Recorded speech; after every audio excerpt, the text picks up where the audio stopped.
মানবতা বিরোধী অপরাধের অভিযোগে সাবেক প্রধানমন্ত্রী শেখ হাসিনাকে দেশে ফেরাতে ভারতকে আনুষ্ঠানিক চিঠি দিয়েছে বাংলাদেশের পররাষ্ট্র মন্ত্রণালয়।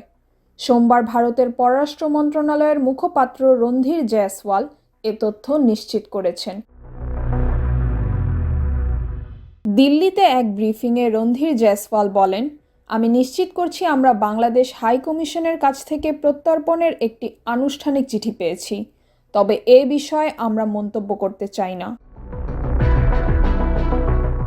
এদিকে শেখ হাসিনাকে দেশে ফেরাতে পররাষ্ট্র মন্ত্রণালয় ভারতের সঙ্গে বন্দি বিনিময় চুক্তির আওতায় কাজ করছে বলে জানিয়েছেন স্বরাষ্ট্র উপদেষ্টা মোহাম্মদ জাহাঙ্গীর আলম চৌধুরী।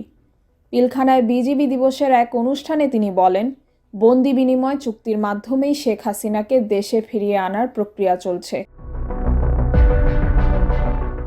উল্লেখ্য, গণহত্যার মামলায় আন্তর্জাতিক অপরাধ ট্রাইব্যুনাল গত 17 অক্টোবর শেখ হাসিনার বিরুদ্ধে গ্রেপ্তারি পরোয়ানা জারি করে। পরে ইন্টারপোলের মাধ্যমে রেড নোটিশ জারির জন্য উদ্যোগ নেওয়া হয়। সবশেষ তার প্রত্যর্পণ নিশ্চিত করতে আন্তর্জাতিক স্তরে নানা পদক্ষেপ গ্রহণ করছে অন্তর্বর্তী সরকার। তাহমিনা রহমান হাফসা, ঢাকা ওয়েস্ট।